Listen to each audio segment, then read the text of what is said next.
होता, मग इतर विकास कामाचं कसं नियोजन आहे तुमचं? सर्वप्रथम महाराष्ट्राचे मुख्यमंत्री आदरणीय देवेंद्र फडणवीस साहेबांनी त्यांचे आभार मानतो की त्याने आमच्यावरती विश्वास टाकून या शावळी तालुक्याला पहिली उमेदवारी ही आम्हाला दिलेली आहे.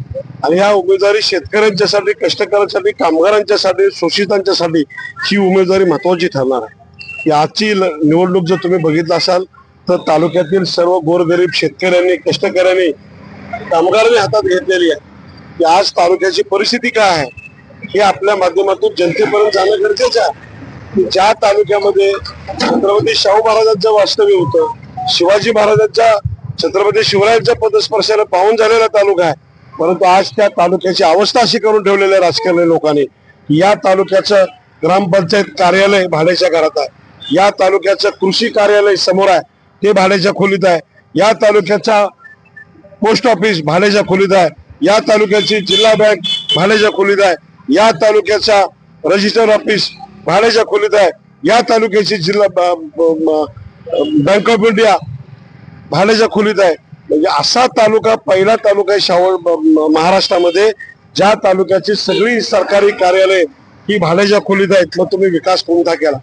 आज हाकेच्या अंतरावर असणारे जे 2-2, 3-3 किलोमीटर अंतर असले गावामध्ये पाणी नाही, प्यायला पाणी नाही, रात्रभर महिला पाणी भरतात, रात्रभर सायप्यांचं पाणी येत आहे, रस्ते नाहीत, लाईट नाही, संडास बाथरूम नाहीत.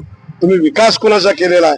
तुम्ही आज निवडणुका आल्यात म्हणून तुम्ही कंत्राटदाराला तिकडे दिली, सर्वसामान्य शेतकऱ्याला एखादा उभा केला नाही म्हणून ही शेतकऱ्यांच्या विरोधात, कंत्राटदारांच्या विरोधात शेतकऱ्यांची लढाई आहे. आणि म्हणून शेतकऱ्यांनी घेतलेली हातात निवडणूक आहे.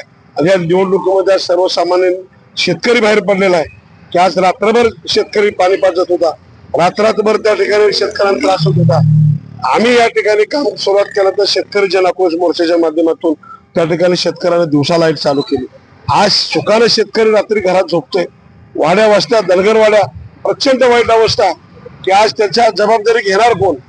तुम्ही ज्यांना निवडून दिलं 40-40 वर्ष लोकांच्याकडनं पैसे देऊन बटणं मारून घेतली, आज निवडणुका आल्या म्हणून तुम्ही त्यांच्या दारात पाया पडत चाललेला आहे. आणि त्यांच्या व्यथा कधी समजून घेतल्या का? त्यांना कधी तुम्ही विचारलं का की आज आम्ही निवडणुका लढवतोय, आमचं व्हिजन काय, तुमचं पुढे तुम्ही करणार काय? काही कुणाला माहित नाही.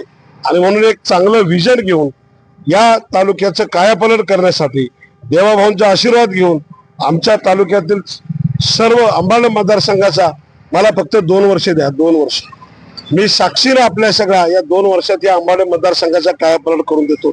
सर्वसामान्य माणसाला दाबला जातोय, एखादा कोण फिरला तर त्याला फोन केला जातोय, त्या दादागिरी, मक्तेगिरी ही अजिबात या तालुक्यामध्ये चालू देणार नाही. आणि ठामपणे या तालुक्यामध्ये शावळीतील शुद्ध जनता देवाभाऊंचं कमळ फुलवल्याशिवाय राहणार नाही. आज लाडक्या बहिणी देवाभाऊंच्या लाडक्या बहिणीच्या पाठीमागे उभा राहणार आहेत, लाडक्या भावाच्या पाठीमागे उभा राहणार आहेत, आणि सर्व शेतकरी वर्ग आबासाहेब पाटलांच्या पाठीमागे उभा राहणार आहे. आणि खऱ्या अर्थाने ही निवडणूक ही आमची नाही, ही शेतकऱ्यांची, सामान्य माणसाची निवडणूक आहे. त्याच्यामुळे सर्वसामान्य माणूस पेटून उठलाय. त्याला आज तुम्ही 500 रुपयाचं आमिष दाखवून, 200 रुपयाचं आमिष दाखवून निवडणुका लढवण्याचं तुम्ही जे जाळं रचलं होतं शावळी तालुक्यामध्ये, ही आज जाळं आमच्या शावळी तालुक्याला शेतकरी मोडीत काढल्याशिवाय राहणार नाही. तालुक्यात शेतकरी शुद्ध झालेला आहे. तालुक्यातल्या शेतकऱ्याला कळायला लागलेलं आहे की आज आमचा वापर कुणी करून घेतलेला आहे. म्हणून ठरवलंय आम्ही एकदा एक संधी तालुका या आबासाहेब पाटलाला देऊ दे, रजनी पाटलांना देऊ दे, शंकर पाटलांना देऊ दे, या तालुक्यामध्ये आम्ही 2 वर्षात विकासाची गंगा करून दाखवतो. जे मागेल ते शेतकऱ्याला मिळेल, मागेल त्या गावाला निधी मिळेल. कारण सरकार सत्तेमध्ये आमचं सरकार असल्यामुळं देवाभाऊ कधीही कुठल्याही अडचणीला मागे पडणार नाहीत. या तालुक्याला भरभरून निधी देईल आणि या तालुक्याचा कायापालट करण्यासाठी ही निवडणूक फार महत्वाची आहे. शेतकरी आणि कंत्राटदार यांच्या संघर्षातली लढाई आहे. त्याच्यामुळे शेतकरीच याच्यामध्ये विजय झाल्याशिवाय राहणार नाही.